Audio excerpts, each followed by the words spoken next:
العلي العظيم. أعوذ بالله من الشيطان اللعين الرجيم. بسم الله الرحمن الرحيم. الحمد لله العزيز الحكيم الحميد المجيد اللطيف الخبير المنفرد بالعز والبقاء والإرادة والتدبير الذي ليس كمثله شيء هو السميع البصير والذي خلق الإنسان وجعله سميعا بصيرا وأرسل إليه الرسول اسمه على السماء أحمد وعلى الأرض أبي القاسم محمد.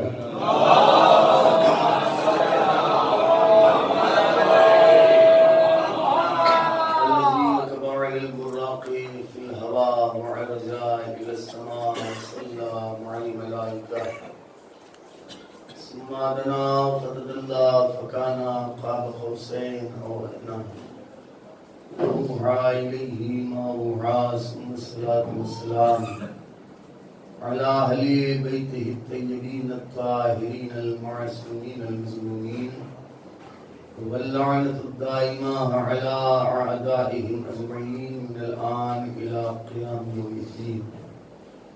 أما بعد فقد قال الله الحكيم في القرآن الكريم وهو أصدق القائلين وقوله الحق.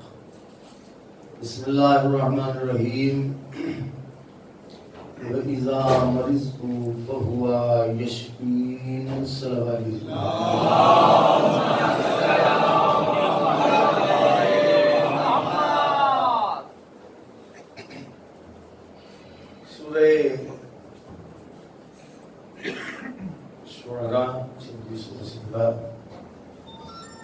اس کی 80 نمبر آیت کی جہاں پر جناب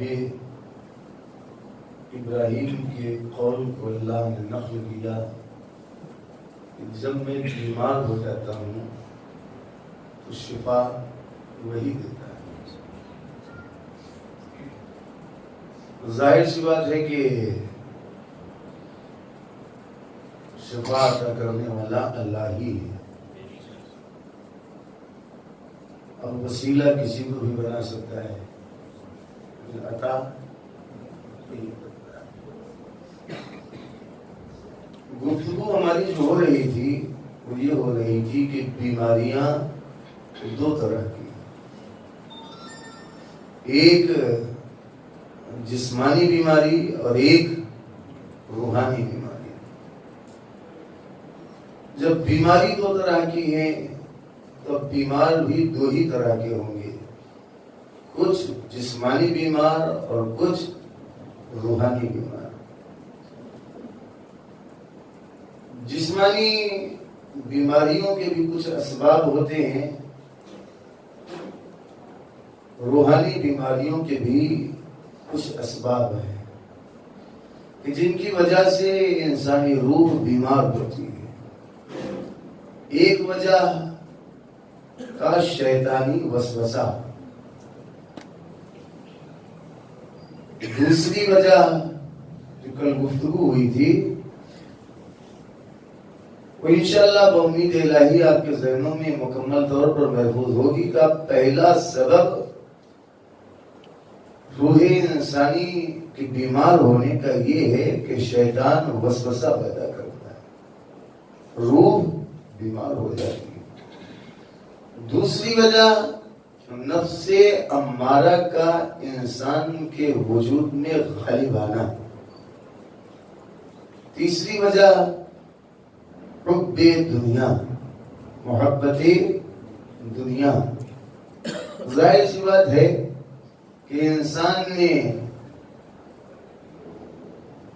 دیکھ لیا کسی کے پاس مال کی فراوانی ہے، دولت بہت زیادہ ہے، بلند ترین مقام پا گیا ہے، بلند ترین عہدہ پا گیا ہے. اور ظاہر سی بات ہے کہ اگر مومن ہے تو غبطہ کرے گا، کافر ہے تو حسد کرے گا، اور جہاں حسد میں مبتلا ہوا تو ظاہر سی بات ہے کہ انسان کو بیماری ہونا ہے. تو تو حب دنیا کیا ہے؟ بیماری کی وجہ.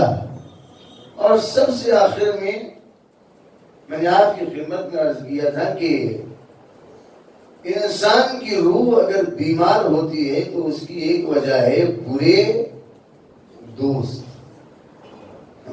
برے دوست.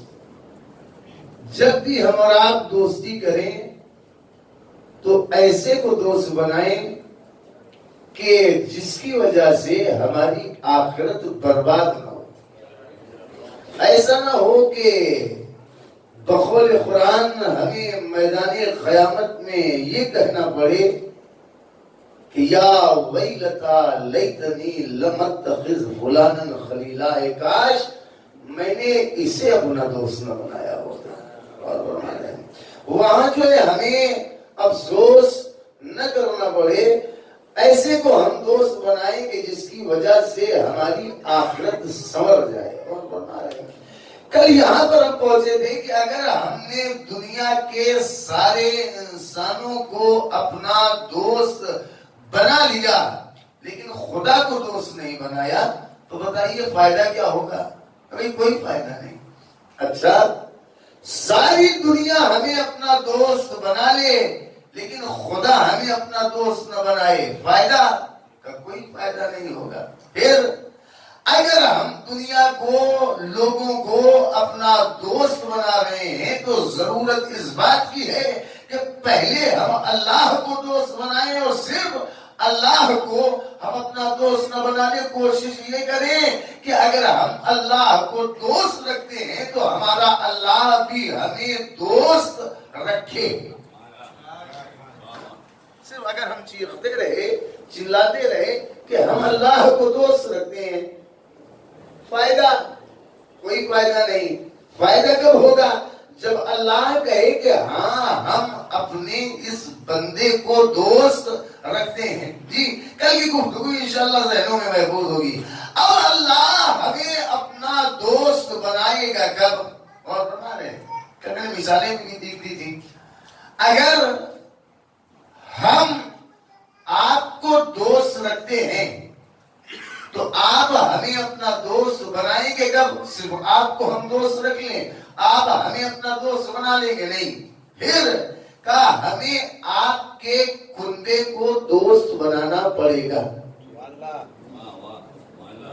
جی یہ تھوڑی نہ ہوگا کہ بھائی ہم آپ کو دوست رکھتے ہیں، آپ کا کنبہ کیا ہے ہمیں اس سے مطلب ہی نہیں ہے. نہیں، ہم اگر آپ کو دوست رکھتے ہیں تو آپ ہمیں اسی وقت اپنا دوست بنائیں گے جب ہم آپ کو دوست رکھنے کے ساتھ ساتھ آپ کے کنبے کو بھی دوست رکھیں. اور فرما رہے ہیں پھر اب ہم یہ چاہتے ہیں کہ اللہ ہمارا ہمیں اپنا دوست بنا لے. کیسے بنائے گا؟ کہ اللہ نے جب تم ہمارے کنبے کا خیال رکھو گے، جب تم ہمارے کنبے کا، ارے اللہ کا کنبہ ہے، اللہ کا کنبہ ہے. ہاں ہے. رسول اسلام نے فرمایا ہے. رسول اسلام نے کیا فرمایا؟ ایک مرتبہ صلوات پڑھیں.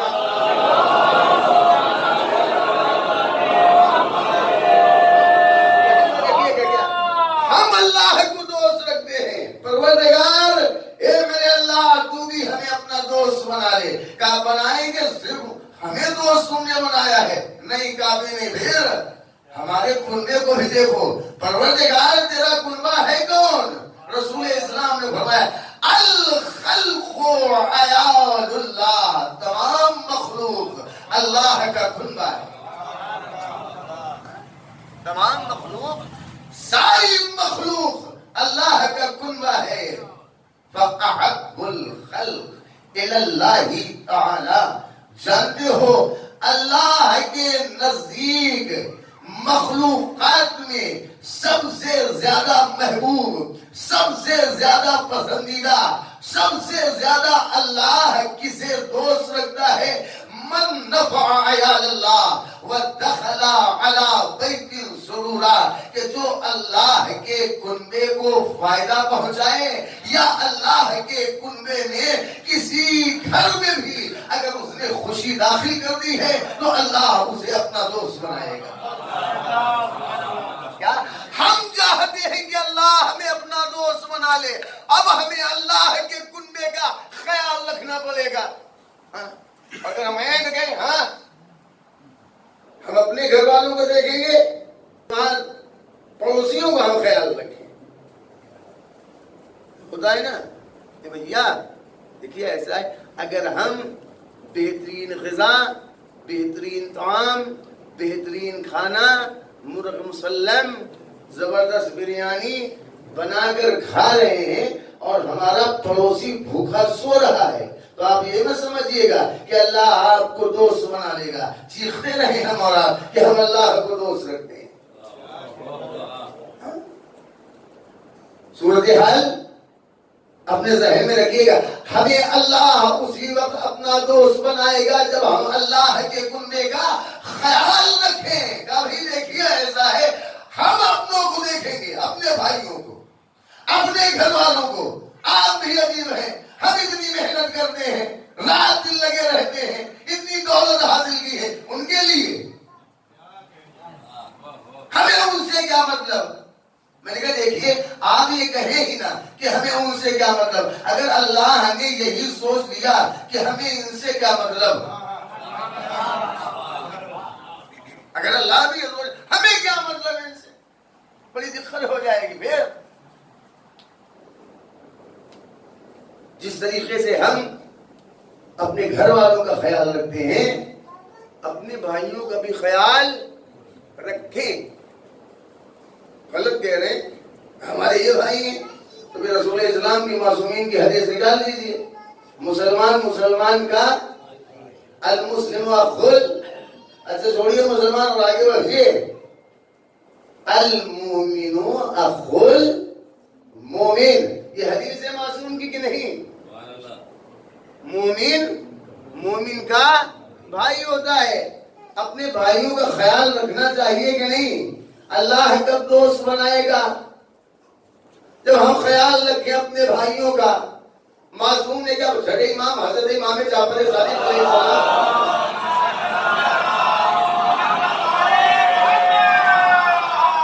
چھٹے امام جب کہ دین قول ہے، چھٹے امام نے فرمایا ہے المؤمن اخو المؤمن، مومن کا بھائی ہوتا ہے. اس کے بعد دیکھیں کیا، کل جسد الواحد. مومن کا بھائی ہوتا ہے جیسے ایک جسم واحد. کیا مطلب؟ مومن کا بھائی ہوتا ہے جیسے کل جسد الواحد، جیسے ایک جسم. تشبیہ کیسی دی ہے آپ دیکھیں، یہ امام ہے کیا کہا ہر مومن کا بھائی ہے جیسے ایک جسم. ایک آپ اس کو سمجھ لیں، جیسے ایک جسم. کیا مطلب؟ آگے بڑھ کر فرمایا ہے ان اشتکا شیء منہ وجد علم ذلک فی سائر جسد. مومن، یہ امام کا قول ہے، المؤمن اخو المؤمن. مومن کا بھائی ہوتا ہے کل جسد الواحد، جیسے ایک جسم. کیا مطلب؟ کہا جتنے بھی مومنین ہیں ہمارے اورنگ آباد میں، جتنے بھی صاحبان ایمان ہیں، جتنے بھی مومنین ہیں، سارے کے سارے مومنین کو آپ مانیے ایک جسم. اگر میں اپنی بات پہنچا لے جاؤں، کیا المؤمن اخو المؤمن کل جسد الواحد. پورے مومنین، پورے اورنگ آباد کے مومنین، پورے اورنگ آباد ہی تک رہیں کیا؟ سارے مومنین اورنگ آباد ہیں کیا؟ پورا سماج ایک جسم، ایک جسم. اب اس جسم کی آنکھ آپ ہیں،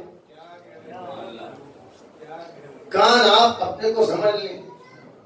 جسم کا ایک عضو آپ ہے، جسم کا دوسرا عضو آپ ہے، جسم کا تیسرا عضو آپ ہے. اگر آپ محسوس کر لے جائیں کیا کہا جتنے مومنین ہیں سارے مومنین ہیں کہ آپس میں بھائی.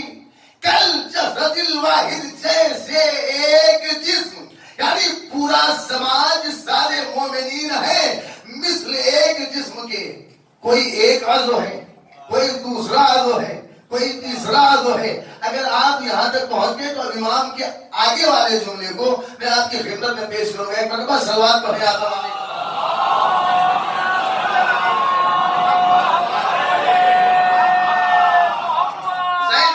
مومن کا بھائی ہوتا ہے جیسے ایک جسم. اب ایک جسم سب ہے، ہر ایک اپنے کو ایک عضو سمجھ لیں. گئے تھے گنوری گئے تھے، بھی گئے. ادھر سے بھیا پلٹ کرا رہے تھے مثلا موٹر سائیکل جا رہے تھے. اللہ سب کو جو ہے محفوظ رکھے، سب کی جان مال اور عزت و آبرو کی حفاظت فرمائے. مالی مثال دے رہا ہوں. ادھر سے آ رہے تھے موٹر سائیکل سے، ایک نے لا کر ٹھوک دیا کسی نے.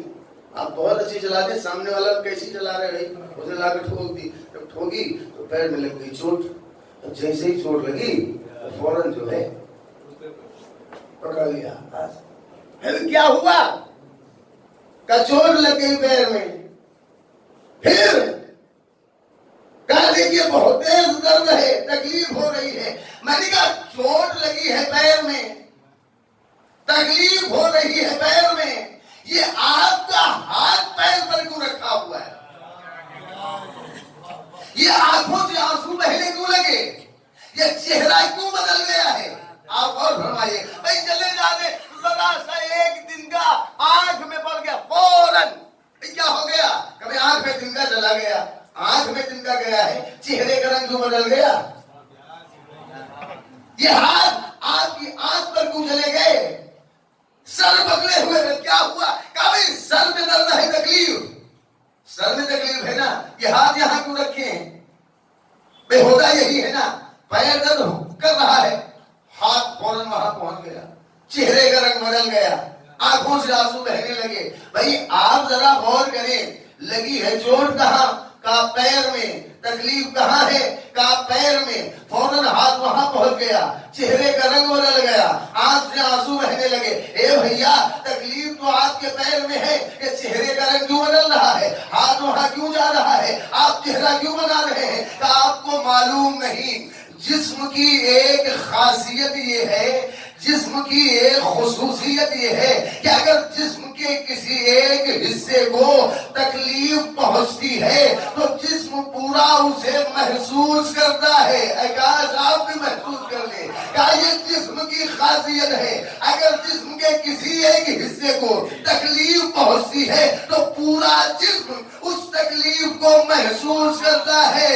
امام نے کیا فرمایا؟ یاد رکھو المومن اخو المومن، مومن کا بھائی ہوتا ہے. کل جسد الواحد، جیسے ایک جسم. اشتکا شیء منہ، اگر جسم کے کسی ایک حصے کو تکلیف ہو تو پورا جسم اسے محسوس کرتا ہے. یاد رکھیے گا اللہ ہمیں اپنا دوست اسی وقت بنائے گا کہ اگر ہمارے کسی ایک بھائی کو تکلیف ہو تو پورا سماج اس تکلیف کو محسوس کرے. اگر تکلیف میں مزہ آ رہا ہے تو سمجھ لیجئے گا کہ ہمیں اللہ دوست نہیں رکھتا. ایک صلوات پڑھیں آپ تمامی.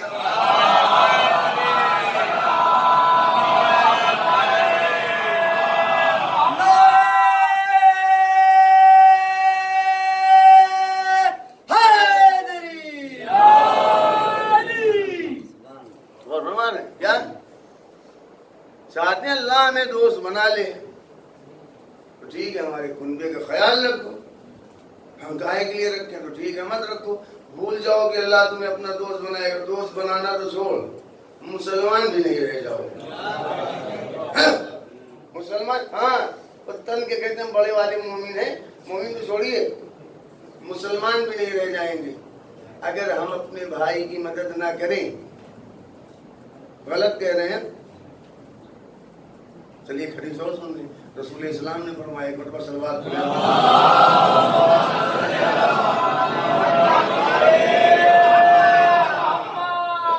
رسول اسلام نے فرمایا من اصبح لا یہتم بامور المسلمین فلیس منہم. اگر کوئی انسان ایسی حالت میں شروع کرے کہ اسے مسلمانوں کے امور کی فکر ہو ہی نہ تو سمجھ لو اس میں سے ہے ہی نہیں. اس میں سے نہیں ہے مسلمانوں میں سے. حدیث تھوڑا اور آگے بڑھی ہے. وَمَنْ سَمِعَ رَجُلًا يُنَادِي يَا لِلْمُسْلِمِينَ فَلَمْ يُجِبْهُ فَلَيْسَ بِمُسْلِمٍ. اور اگر کوئی مسلمان سنے کہ کوئی مسلمان یہ آواز دے رہا ہے اے مسلمانوں میری فریاد کو پہنچو میری مدد کرو، اور اگر کوئی اس کی مدد کے لیے دوڑ کر نہیں جاتا فلیس بمسلم، سمجھ لو مسلمان ہے ہی نہیں. کس نے فرمایا ہے؟ رسول اسلام. کیا پہلے کیا کہا؟ اگر اس حالت میں سن کرے کہ امور مسلمین کی فکر ہے ہی نہیں تو سمجھ لو وہ مسلمانوں میں سے ہے ہی نہیں. آگے بڑھ کر کیا فرمایا کہ اگر کوئی مسلمان کلمہ پڑھنے والا، مسلمان کسے کہیں گے؟ کلمہ پڑھنے والا اگر آواز دے اے مسلمان اے کلمہ پڑھنے والوں میری فریاد کو پہنچو میری مدد کرو، لیکن اگر کلمہ پڑھنے والا مسلمان کلمہ پڑھنے والے کی مدد کو نہ جائے تو رسول اسلام نے فرمایا فلیس بمسلم، سمجھ لینا وہ مسلمان ہے ہی نہیں، وہ مسلمان ہے ہی نہیں، وہ مسلمان ہے ہی نہیں. یہ عجیب حدیث رسول کی. اگر کلمہ پڑھنے والا کلمہ پڑھنے والے کو کلمہ پڑھنے والا کلمہ پڑھنے والے کو مدد کے لیے بلائے، کلمہ پڑھنے والا کلمہ پڑھنے والے کی مدد کو نہ جائے تو مسلمان رہ ہی نہیں جاتا. اب آپ خود ہی فیصلہ کر لیں. اگر کلمہ پڑھنے والا کلمہ پڑھنے والے کی مدد سے منہ موڑے تو مسلمان نہیں رہ جاتا. اگر کلمہ پڑھنے والا کلمہ پڑھانے والے کی مدد سے منہ موڑے مسلمان رہے گا نہیں. تاریخ ہے کلمہ پڑھنے والوں نے کلمہ پڑھانے والے کی مدد سے منہ موڑا، بھاگ گئے. ظاہر بات ہے مجھے وہاں تک لے جانا جہاں چھوڑا تھا. کلمہ پڑھنے والوں نے کلمہ پڑھانے والے کی مدد سے منہ موڑا، چلے گئے. بچہ کون؟ جی کون بچہ؟ علی. یا علی تم کو بھی چلا جانا چاہیے تھا، کیوں نہیں چلے گئے؟ ذہن میں رکھیے گا روح کی بیماریوں میں سے ایک بیماری ہے کفر. یا علی سب چلے گئے تم کو بھی چلا جانا چاہیے تھا. عجیب جواب دیا ہے مولائے کائنات نے. اکفرو بعد الایمان یا رسول اللہ، اے اللہ کے رسول ایمان لانے کے بعد کیا میں پھر کافر ہو جاتا؟ علی نے بتا دیا کہ یاد رکھو کلمہ پڑھانے والے کی مدد سے منہ موڑنا در حقیقت کفر ہے، اور کفر روحانی بیماریوں میں سے ایک بیماری ہے. اور ایک مرتبہ صلوات پڑھیں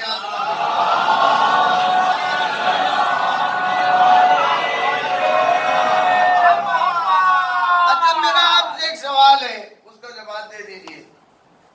سب کو معلوم ہے، بارہا آپ نے سنا ہے، جنگ میں واقعہ آپ کو معلوم ہے، سب چلے گئے چھوڑ کر.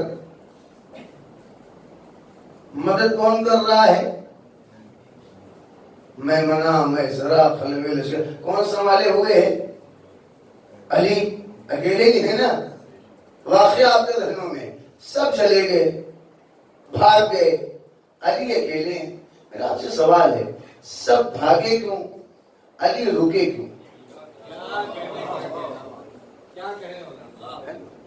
سب بھاگے کیوں، علی رکے کیوں؟ بھئی کیوں بھاگے سب، علی کیوں رکے رہے؟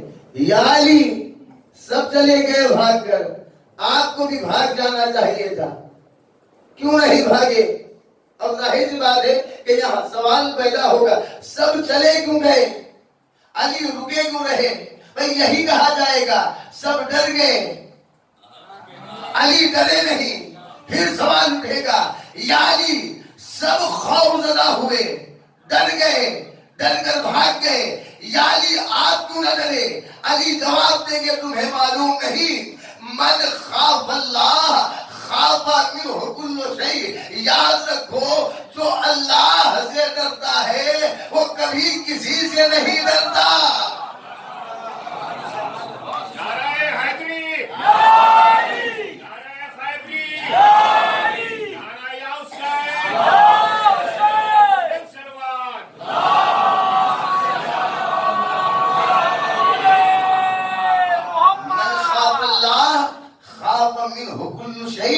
یاد رکھو جو بھی اللہ سے ڈرتا ہے اگر دل میں خوف خدا ہے تو ساری دنیا آپ سے ڈرے گی۔ لیکن آگے بڑھ کر پھر معصوم نے فرمایا ہے وَمَن لَمْ يَخَفِ اللَّهَ أَخَافَهُ اللَّهُ کل شيء کا، اور اگر کوئی اللہ سے نہیں ڈرے گا، اللہ کا خوف دل میں نہیں ہوگا تو اللہ اسے ہر چیز سے ڈرائے گا۔ اگر آپ نے مولا کے اس قول کو سمجھ لیا ہے، میں آپ کو آگے لے کر چلوں، دل میں اگر خوف خدا ہے، دل میں اگر خوف خدا ہے، ذہن میں رکھیے گا کیا؟ برے دوست اگر دوست برا ہے تو ہوگا کیا؟ کہ روح بیمار ہو جائے گی۔ روح کی بیماری کا ایک سبب کیا ہے؟ برے دوست۔ اب ذہن میں رکھیے گا کیا کہا معصوم نے فرمایا یاد رکھو اگر دل میں خوف خدا ہے، اللہ کا ڈر ہے، اللہ کا خوف ہے تو یاد رکھو ساری دنیا آپ سے ڈرے گی۔ لیکن اگر آپ کے دل میں خوف خدا ہے ہی نہیں تو آپ کو ہر ایک سے ڈرنا پڑے گا۔ سمجھ گئے؟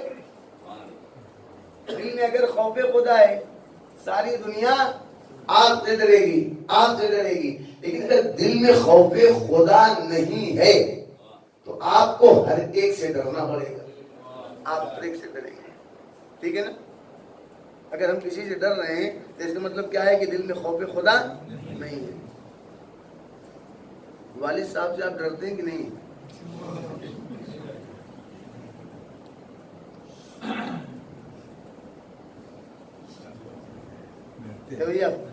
پڑھنے جاتے ہیں آپ اپنے استاد سے ڈرتے ہیں کہ نہیں ڈرتے ہیں؟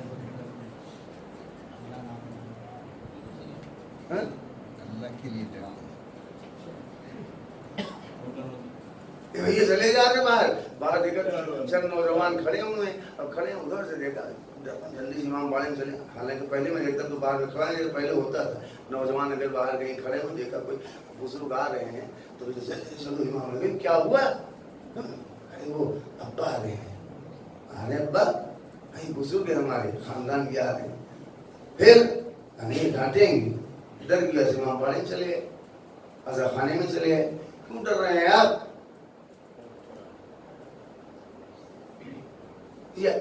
خاندان کے بزرگ ہیں ہمارے، کیوں ڈر ڈانٹیں گے؟ آپ بھی ڈانٹ دیجیے گا، کیسی بات کر رہے ہیں آپ؟ بہکا رہے ہیں؟ ارے بھائی آپ کے دل میں خدا کا خوف نہیں ہے کیا؟ کہ بالکل ہے، کسی سے نہیں ڈرنا چاہیے۔ یہ بزرگ ہیں آپ کے خاندان کے، آپ زمانے ڈانٹیں گے، وہ آپ کو ڈانٹیں گے، چار بات بھی سنا دیجیے گا، کیسی بات کریں آپ کو معلوم نہیں؟ معصوم نے کیا فرمایا ہے؟ الشیخ فی اہلہ کالنبی فی امتہ۔ آپ کو معلوم ہے بزرگ اپنے گھرانے میں ویسے ہی ہوتا ہے جیسے نبی اپنی امت کے درمیان ہوتا ہے۔ نبی اپنی امت ٹھیک ہوتا ہے۔ ارے وہ آپ کو اگر ڈانٹیں گے چار بات آپ بھی سنا دیجیے گا، آپ کے بدن میں بہترین گرم خونے جوان ہیں، وہ تو بوڑھے ہیں، ضعیف ہو چکے ہیں، آپ بھی سنا دیجیے گا کہ آپ کو معلوم ہے اگر ہم نے پلٹ کر انہیں جواب دیا تو انہیں اذیت ہوگی، ہوا کرے اذیت، کہا اگر انہیں اذیت ہوگی تو اللہ ناراض ہو جائے گا، اللہ ناراض ہو جائے گا۔ میں نے کہا یہی تو مسئلہ ہے کہ اگر وہ جو نبی جیسا ہے، نبی نہیں ہے.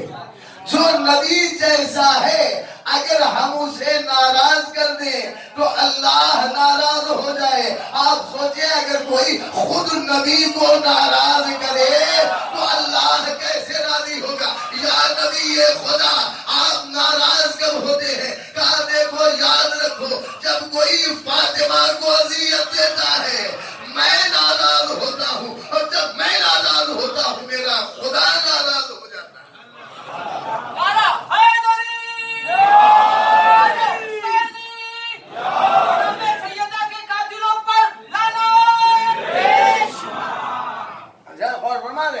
کہا نہیں ہم انہیں ناراض نہیں کرتے اذیت ہوگی.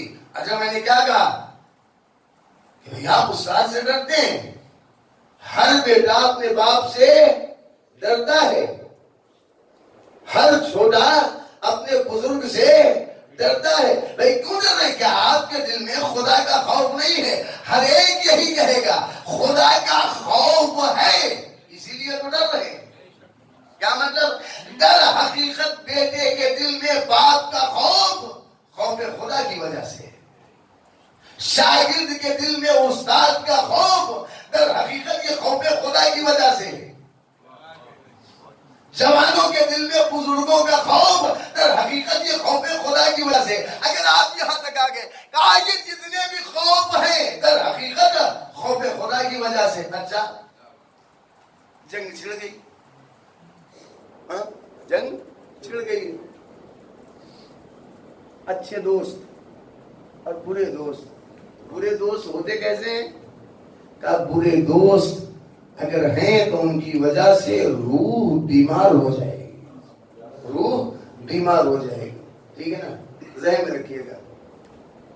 ابھی آپ نے کہا کہ جتنے بھی خوف ہیں بیٹے کے دل میں باپ کا خوف, بزرگوں کا خوف, جوانوں کے دل میں یہ سارے خوف کا خوف خدا کی وجہ سے.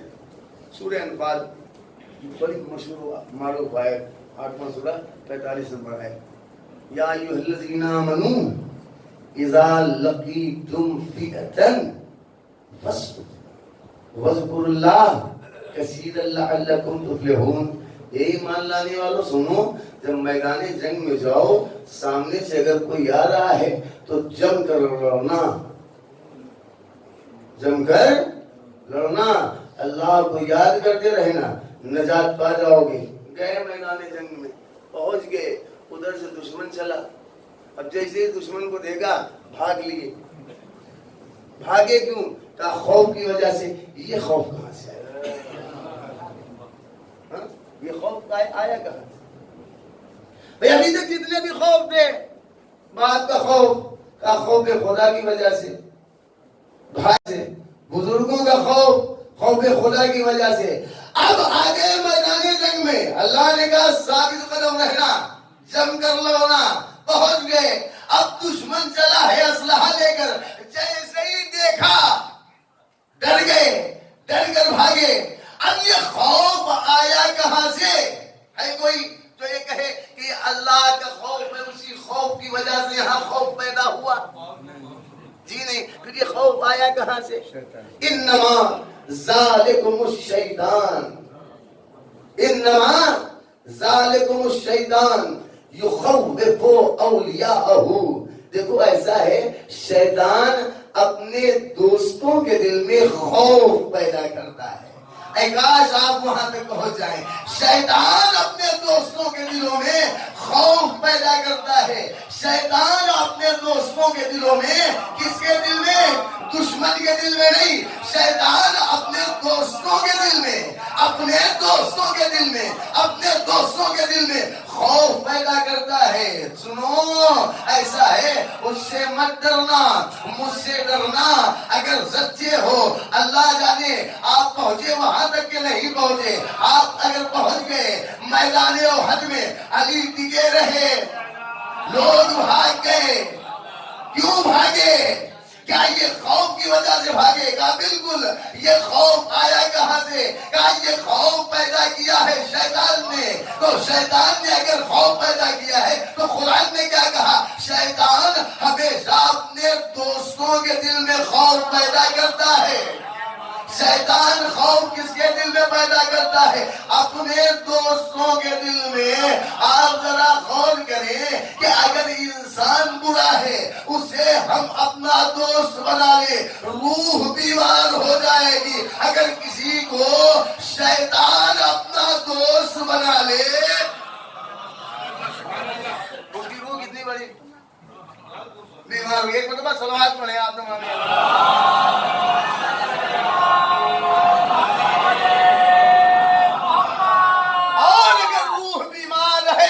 بیمار روح کے ساتھ جنت میں جائیں گے۔ میں نے پہلے ہی کہا تھا جسم بیمار ہے، آپ ذرا جا کر دکھلا دیں کسی دوسری حکومت، دیکھ لو روح بیمار رہے گی، وہاں میں بھی داخل نہیں ہونے دیا جائے گا۔ بیمار اچھا، اب روح کی بیماریاں بہت سی ہیں۔ مرض روح ہے کیا؟ شک۔ صحت روح کی نشانی ہے کیا؟ کا یقین۔ ماشاءاللہ یاد کر لیا۔ صحت روح کی نشانی ہے کیا؟ یقین۔ مرض روح کی نشانی ہے کیا؟ کا شک۔ شک کے درجات ہیں، یقین کے بھی درجات ہیں۔ شک کے بھی درجات، یقین کے بھی درجات۔ اچھا، اب ظاہر سی بات ہے کہ یقین کے درجات آپ کو اگر دیکھنے ہیں تو خود 8ویں امام حضرت امام رضا علیہ السلام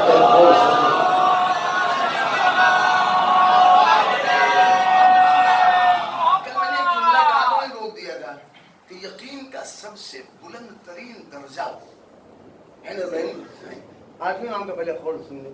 8ویں امام نے فرمایا ہے الایمان فوق الاسلام بدرجہ، ایمان اسلام سے ایک درجہ بلند ہے۔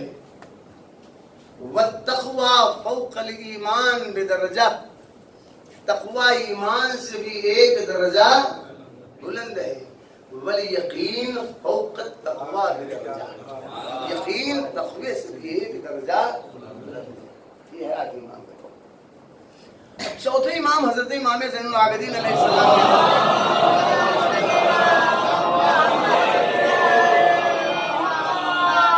چوتھے امام نے فرمایا ہے کہ زہد کے 10 درجے اور زہد 10 اجزاء، زہد کے 10 درجے۔ اس کے بعد فرمایا اعلی درجۃ الزہد ادنا درجۃ الورع، زہد کا سب سے بلند ترین درجہ ورع کا سب سے ادنا درجہ ہے۔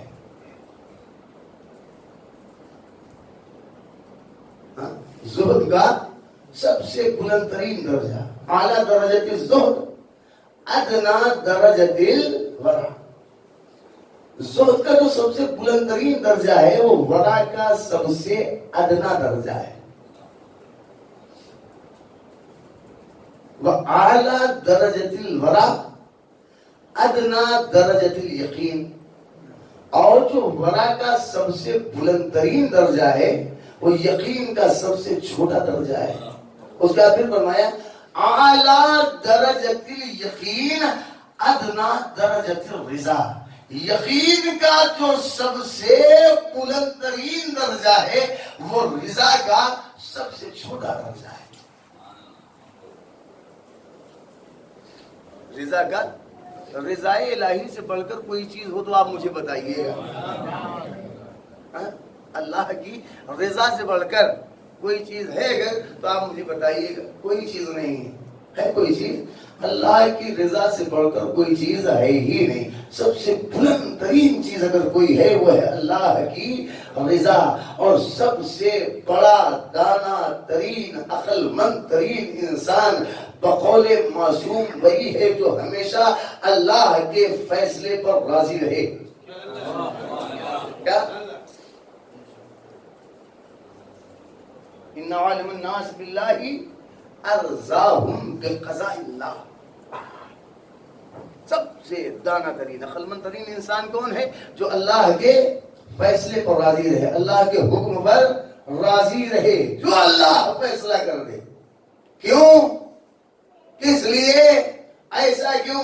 کچھ نہیں۔ اور اگر ایسا کیا ہم اللہ کے فیصلے پر اگر راضی نہیں ہیں تو بقول امام علی کہ یاد رکھیں اگر انسان اللہ کے فیصلے پر راضی نہیں ہے تو اس کے دین میں کفر خود بخود داخل ہو جائے گا.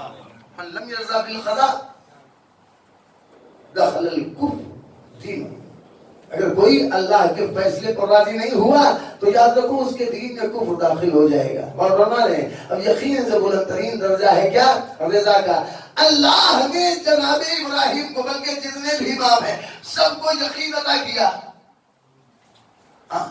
جناب ابراہیم کو بھی یقین عطا کیا. وَكَذَلِكَ نُرِي إِبْرَاهِيمَ ملکوت السماوات والارض وَلِيَكُونَ مِنَ الْمُوقِنِينَ.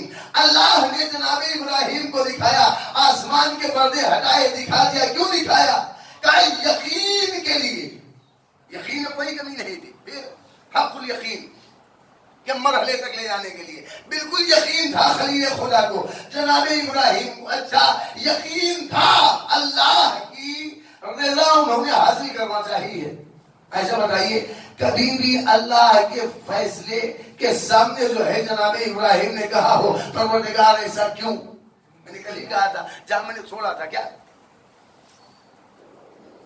ہم اور آپ ہوتے نے کیا کہا کہ ہم نے تو قرآن کی آیت پڑھی اگر ایک نفس کو قتل کیا پوری انسانیت کو قتل کر ڈالا. قرآن نے کہا ہے لیکن اللہ جناب ابراہیم سے خود کہہ رہا ہے. کیا کہہ رہا ہے؟ حکم ہے. حکم ہے نا خواب ہی میں جو ہے وہی حکم ہے کیا کہ ابراہیم ایسا ہے کہ اپنے بیٹے کو ذبح کرو. اچھا جب کہہ دیا ذبح کرو تو بچا کیوں لیا؟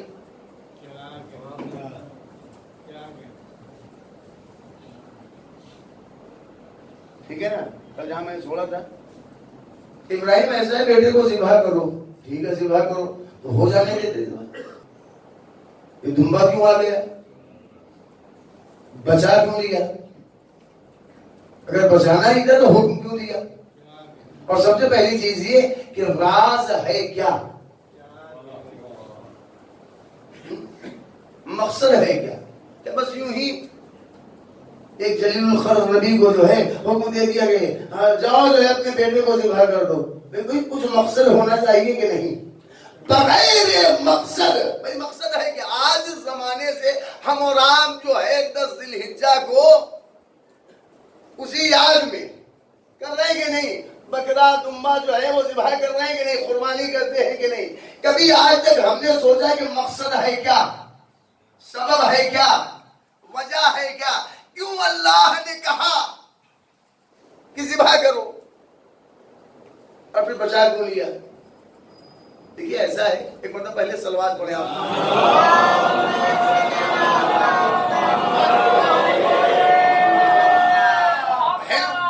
راز تو ہونا نہیں بغیر تو یوں ہی اللہ نے کہہ دیا کہ ذبح کر دو. دیکھیے ایسا سب سے پہلی چیز کہ اگر آپ کسی کو یہ چاہتے ہیں کہ اس کو حق پر لے آئیں آپ معلوم مناظرہ کرنا پڑے گا. مناظرے کا بہترین اصول کیا ہے آپ معلوم کہ سب سے پہلے تھوڑی دیر کے لیے آپ اس کی مان لیں.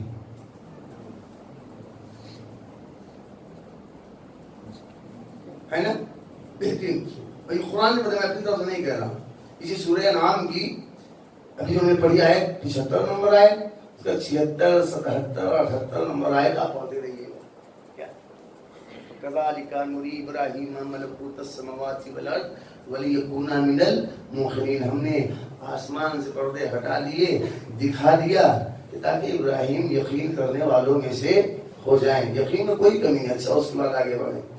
فلما جن علیہ اللیل رأى کوكبا قال هذا ربی فلما فلا قال لا احب الآفلین. آسمان قرآن کہہ رہا ہے آسمان میں ستاروں کو چمکتے ہوئے جب دیکھا ابراہیم نے کہا دے بس یہی میرا خدا ہے, یہی میرا رب ہے. یہ کہا کہ نہیں؟ اچھا اگر کہا جب آسمان میں ستارے نکلے ہیں تو بھائی دیکھیں وقت کیا رہا ہوگا جب ڈوبے ستارے، تب کیا کہا؟ جو ڈوب جائے، اس کا مطلب اس وقت سے لے کر صبح تک سب یہی سمجھ رہے ہوں گے نا کہ ابراہیم نے جو ہے ستاروں کو جو ہے خدا مان لیا، لیکن بعد نہ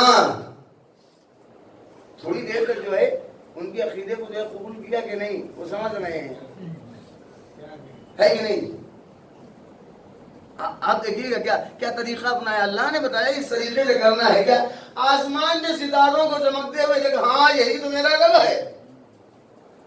پھر شام کو نکلے ہوں گے ستارے، رات بھر سارے کے سارے ستاروں کی پرستش کرنے والے یہی تو سمجھ رہے ہوں گے کہ دیکھا ابراہیم نے ہمارے مذہب کو قبول کر لیا، لیکن جب ڈوب گئے نہ، جو ڈوب جائے وہ ہمارا خدا ہو ہی نہیں سکتا۔ اور آگے بڑھیں گے، آگے کیا ہے؟ فلما جن علیہ اللیل رأى کوكبا قال هذا ربی فلما فلا قال لئن لم يهدني ربي لأكونن من القوم الظالمين۔ آسمان میں دیکھا چاند چمک رہا ہے، ارے بس یہ میرا رب ہے، طریقہ دیکھیے یہ میرا رب ہے، لیکن جب ڈوب گیا کہنا اگر میرا اللہ میری ہدایت نہ کرتا تو میں بھی گمراہ قوم میں ہو جاتا، یہی تو ہے نا۔ اس کے بعد فلما رأى الشمس بازغة قال هذا ربي هذا أكبر فلما أفلت، لیکن جب وہ ڈوب گیا قال يا قوم إني بريء مما تشركون، کیا کہا جب دیکھا کہ سورج نکلا، ارے یہ میرا رب ہے، یہ تو سب سے بڑا ہے، لیکن جب وہ ڈوبا کہے قوم میں بیزار ہوں ان چیزوں سے جن کو تم اللہ کا شریک قرار دے رہے ہو۔ شام کو تھوڑی دیر کے لیے رب تھوڑی دیر گئی، رات میں شام کو نکلا ہے، شروع سے جب ڈوبا نہیں تب تک ان کے عقیدے کو قبول کیا کہ نہیں؟ ستاروں کو کا میرا رب، ستارہ پرس یہی سمجھ رہے ہوں گے کہ نہیں ابراہیم نے ہمارے مذہب کو قبول کر لیا، اچھا کوئی لیکن جب کہتے نہیں یہ ہو ہی نہیں تھے، ڈوب رہے ہیں سب، اچھا ڈوب رہے نہیں مانے، اب نہیں مانے وجہ سنیے، ایک مرتبہ صلوات پڑھی آپ مان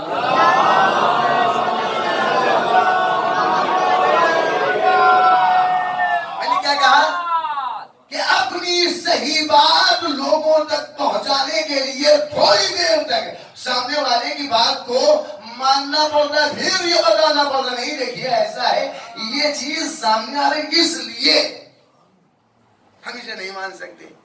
تھوڑی دیر رات بھر کہا نہیں میرا رب، ستارے جو ہے یہی ہے ہمارے رب، چاند میرا رب ہے، سورج ہمارا رب ہے، جب تک غروب نہ ہوا سب یہی سمجھتے رہے۔ اچھا جب کہتے نہیں جو ڈوب جائے ہمارا پروردگار ہو ہی نہیں سکتا۔ اب ظاہر سی بات ہے کہ کسی نے مانا نہیں۔ اب دور ابراہیم، زمانے ابراہیم، میں نے کیا کہا کہ اللہ نے کیوں کہا کہ بیٹے کو قربان کرو؟ اب زمانے ابراہیم میں آپ کو معلوم ہوگا کہ وہ قوم جو ستاروں کی پرستش کرتی تھی، اچھا دیکھیے گا میں کتاب سے پڑھ کر جو پڑھ رہا ہوں، اگر کوئی دیکھا وہ بالکل مل سکتا ہے بعد میں کیا، وہ قوم جو ستاروں کی پرستش کرتی تھی وہ قوم جو ہے آپ جانتے ہیں اس نے سارے ستاروں کا ہیکل مندر بہت بڑا بڑا گھر بنوا دیا، بڑے بڑے مندر بنوا دیے، اور کیا کیا کہ ہر ستارے کی مورتی جو ہے اس میں لگا دی گئی۔ اب جا رہے ہیں پرستش کر رہے ہیں، سب سے بڑا مندر کون سا بنایا اور اس میں کون سا ستارہ؟ ستارہ زحل ستارہ، بڑی سی مورتی اس میں لگوا دی، اور لگوانے کے بعد جو ہے اور ان کا طریقہ کیا ہے؟ طریقہ یہ ہے کہ اس سب سے بڑی عبادت، جتنے بھی ستارہ پرست تھے سب سے بڑی عبادت جانتے کس چیز کو سمجھتے تھے؟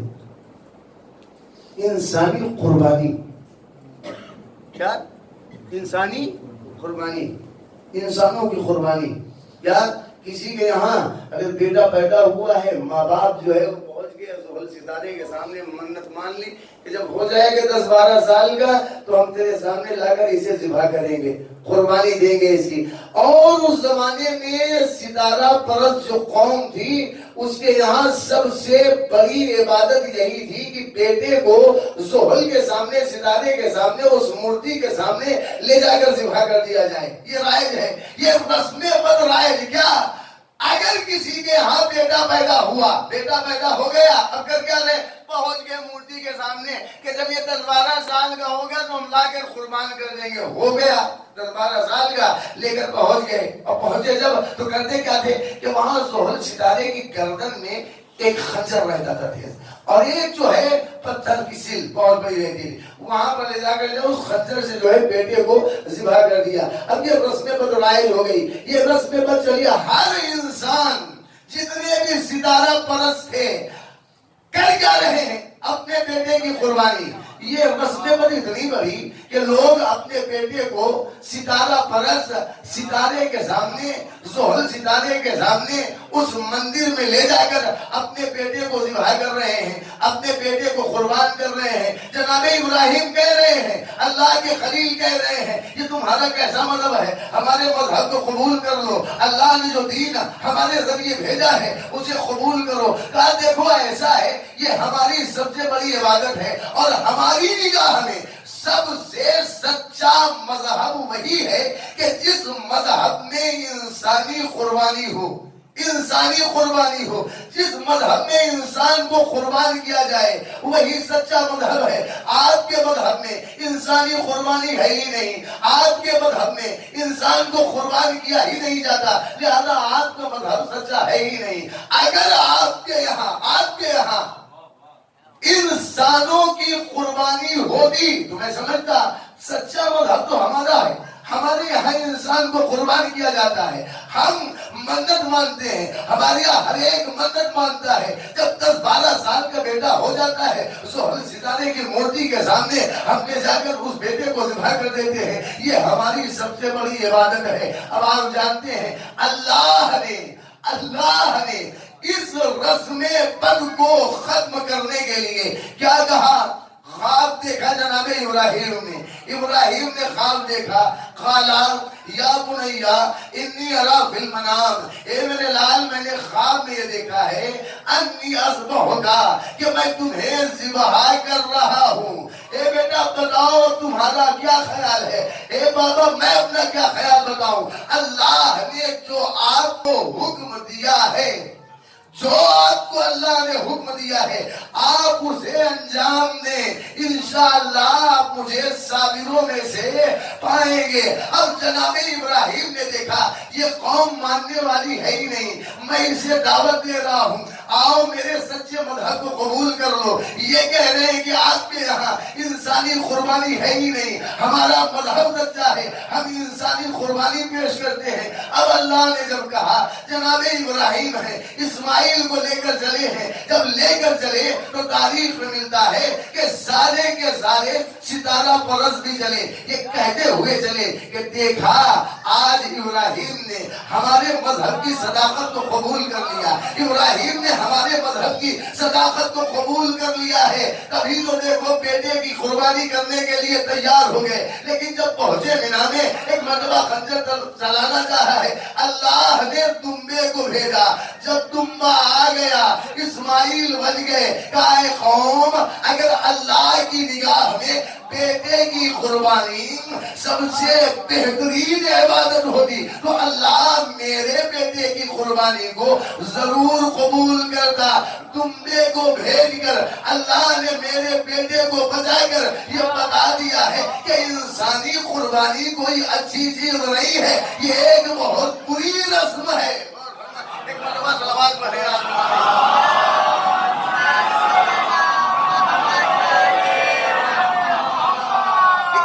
ایک رسم بد کو ختم کرنے کے لیے یہ پوری رسم ختم ہو جائے، اللہ کے طریقہ کیا بنایا؟ اے میرے خلیل تم کہہ رہے ہو یہ غلط ہے، مان ہی نہیں رہے ہیں، اے میرے خلیل اب ایسا کرو میں تمہیں حکم دے رہا ہوں، لے جاؤ اسماعیل کو ذبح کرو۔ اچھا ذبح ہوئے نہیں، اور اللہ نے کہا میرے خلیل ابراہیم تم نے خواب کو سچ کر دکھایا. کہاں سچ کر دکھایا؟ ذبح تو ہوئے نہیں. ذبح جب ہو جاتے تب کہتا اللہ کہ تم نے خواب کو سچ کر دکھایا. لیکن آیت کیا ہے؟ آیت یہ نہیں ہے. آیت کیا ہے؟ بیٹا میں نے خواب میں دیکھا ہے انی اذبحک کہ میں تمہیں ذبح کر رہا ہوں. یہ نہیں دیکھا کہ میں نے تمہیں ذبح کر دیا. جتنا دیکھا تھا کہ ابراہیم تم نے خواب کو سچ کر دکھایا. اب اس کے بعد جو ہمارے مسلمان بھائی آگے نا فَفَدَيْنَاهُ بِذِبْحٍ عَظِيمٍ سے ہو گیا. اب میں نے اس کا بدلہ ذبح عظیم کو قرار دے دیا. اب مسلمان لگے ہوئے ہیں اس میں کہ ذبح عظیم ہے کیا؟ کہیں دمبا. اللہ نے عقل دی بھائی میرے. ایک نبی ابن نبی کہ خون کے ایک قطرے کا بدلہ بھی اگر قیامت تک پوری دنیا جو ہے دمبے ذبح کرے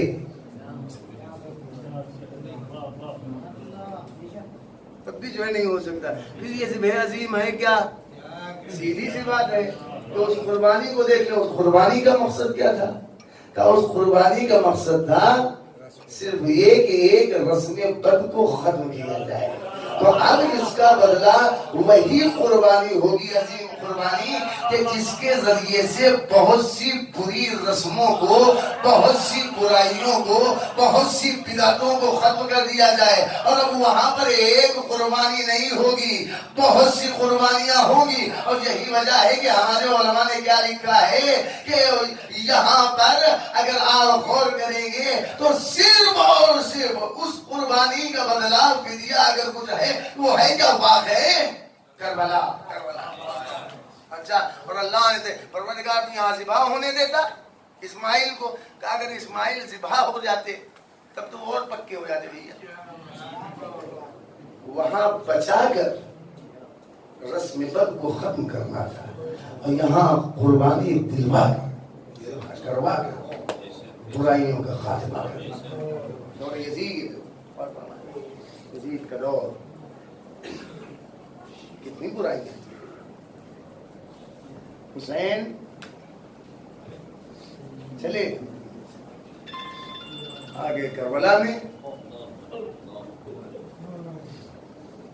اسماعیل تو بچ گئے, حسین نے اکبر جیسے بیٹے کو قربان کیا. حسین وہاں مجھے صرف ایک رسم بد کو ختم کرنا تھا, میں نے اسماعیل کو بچا کر ختم کیا ہے. حسین دیکھو ایسا ہے ہمارے دور میں بہت سی برائیاں ہیں, ان برائیوں کو ختم کرنے کا ایک ہی طریقہ ہے, تمہیں اپنے بیٹے کو قربان کرنا پڑے, اپنے 6 مہینے کے بچے کو قربان کرنا پڑے, اپنے بھانجوں کو قربان کرنا پڑے, اپنے بھائی کو قربان کرنا پڑے, اپنا بھرا گھر لوٹانا پڑے گا. حسین تیار ہو, بس سب کچھ لوٹا دیا حسین دین خدا کے لیے, خود بھی قربان ہو گیا. قربان ہونے کے بعد آپ جانتے ہیں کہ حسین نے صرف اپنی قربانی نہیں دی, سب کچھ لٹایا, سب کچھ قربان کیا. اس کے بعد اہل حرم قیدی بنائے گئے, کربلا سے کوفہ, کوفے سے شام, دیار بدیار پھرایا جا رہا ہے. حالت کیا ہے کہ زینب کے سر پر چادر نہیں, ام کلثوم کے سر پر چادر نہیں, ہاتھ پس گردن بندھے ہوئے ہیں. آپ ذرا سوچیں کہ کس طریقے سے ان منازل کو ان بیویوں نے طے کیا ہے, کس طریقے سے. زینب کا دل دیکھیں, زینب کا دل کیسا دل, کیسی صابرہ. کربلا سے لے کر آپ ذرا غور کریں, کل ہی کہا تھا, اس سے پہلے بھی کہا کہ اگر اس عمر کی کوئی خاتون ہمارے گھر میں رہتی ہے؟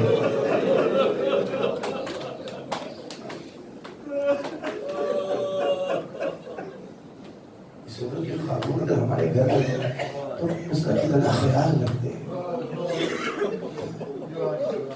بوڑھی خاتون اگر ہمارے گھر کتنا خیال رکھتے ہیں؟ اماں، اے دادی، آپ اپنے مقام پر بیٹھیے، آپ کو اٹھنے کی ضرورت نہیں ہے، وضو کے لیے پانی کی ضرورت ہے، ہم آپ کو پانی آپ تک لا کر دیں گے، کھانا آپ کو آپ کے مقام تک لا کر دیں گے۔ آپ کیا چاہتے ہیں صرف بتا دیں، لیکن ہائے حسین کی لبیں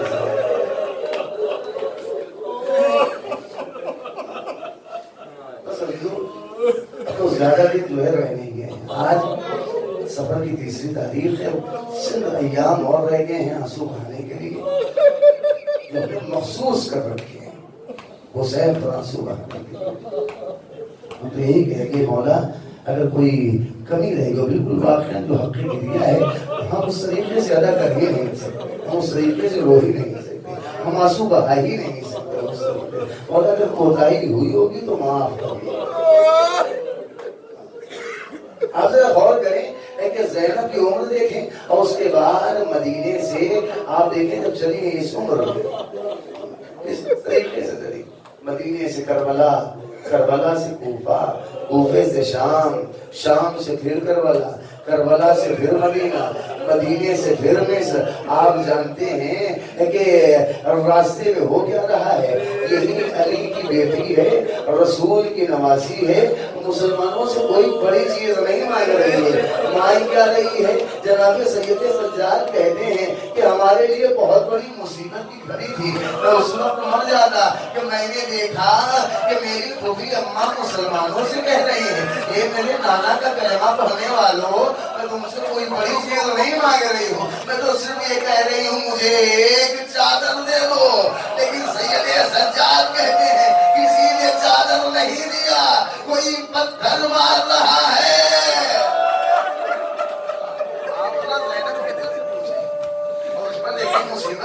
کہ بعد حسین زینب کیا کیا دیکھے اپنی نگاہوں سے، اللہ اکبر، بھائی کا کٹا ہوا سر، اکبر کا کٹا ہوا سر، قاسم کا سر، شہداء کے سر ہندوں کے نیزہ پر، اور ایسے ہنگام میں آپ دیکھیں ہائے مصیبت، سر پر چادر نہیں ہے، ہاتھ بندھے ہوئے ہیں، اور ساتھ میں سکینہ کی آواز، ایک بھی اماں اب پیاس مارے ڈال رہی ہے، اب پیاس مارے ڈال رہی ہے۔ عزیزو آپ سنیں گے ایک منزل ہے کہ جہاں پر جناب سکینہ نے جناب زینب سے کہا پھوپھی میں بہت زیادہ پیاسی ہوں۔ آپ جانتے ہیں کہ منزل کون سی چھت پر بیٹھی ہوئی ایک خاتون نے دیکھا ہے، ایک بچی ہے خیدر سے کہہ رہی ہے کہ میں بہت پیاسی ہوں۔ عزیز سنیں گے آپ، ایک مرتبہ اس خاتون نے پانی لیا ہے، پانی لے کر آئی ہے، آ کر کہتی ہے بی بی ابھی میں نے دیکھا تھا، میں نے سنا یہ بچی آپ سے کہہ رہی تھی کہ میں بہت زیادہ پیاسی ہوں، میں پانی لے کر آئی ہوں، آپ اس بچی کو دے دیے پانی پی لے۔ پانی دے دیا سکینہ کو۔ ایک مرتبہ اس خاتون نے کہا اے خیدر، اے بی بی آپ پہلے اس بچی کو پانی پلا لیں اور اس سے کہیں کہ جب یہ پانی پی لے تو میرے لیے کچھ دعائیں بھی کر دے۔ ایک مرتبہ جناب زینب نے کہا سکینہ رک جاؤ، اے بیٹی سکینہ رک جاؤ، پہلے اس کے لیے دعائیں کر دو۔ ہاں بیوی بتائیں آپ کی دعا کیا ہے؟ کہا آپ اس سے کہیں کہ جیسے یہ یتیمہ بنی ہے میرے بچے یتیم نہ ہو، اللہ اکبر، جیسے یہ یتیمہ بنی ہے میرے بچے یتیم نہ ہو۔ ایک مرتبہ ہائے غربت، ہائے سکینہ کی بے کسی، ایک مرتبہ شام خلیفہ کے جلے ہوئے دامن کو پھیلایا، اے میرے اللہ تجھے میری یتیمی کا واسطہ، اگر جیسے میں یتیمہ بنی اس کے بچے یتیم آئے بیوی، آپ کی دوسری دعا کیا ہے؟ میری دوسری دعا یہ ہے کہ اس سے کہیں کہ ہمیں مدینہ جانا مدینہ چلے جائیں۔ یہ بیوی آپ مدینہ جا کر کریں گے کیا؟ مدینہ جا کر کیا کریں گے؟ ارے مدینہ میں میرا آقا رہتا ہے، مدینہ میں میری شہزادی رہتی ہے۔ ارے آپ کا آقا کون ہے؟ کہا میرا آقا حسین ہے، میری شہزادی زینب ہے. ایک مرتبہ زینب نے کہا اے بیوی اگر آپ اپنی شہزادی کو دیکھیں گی پہچاننے کی کہا کیوں نہ پہچانوں گی. ایک مرتبہ زینب نے بالوں کو ہٹایا. اے ام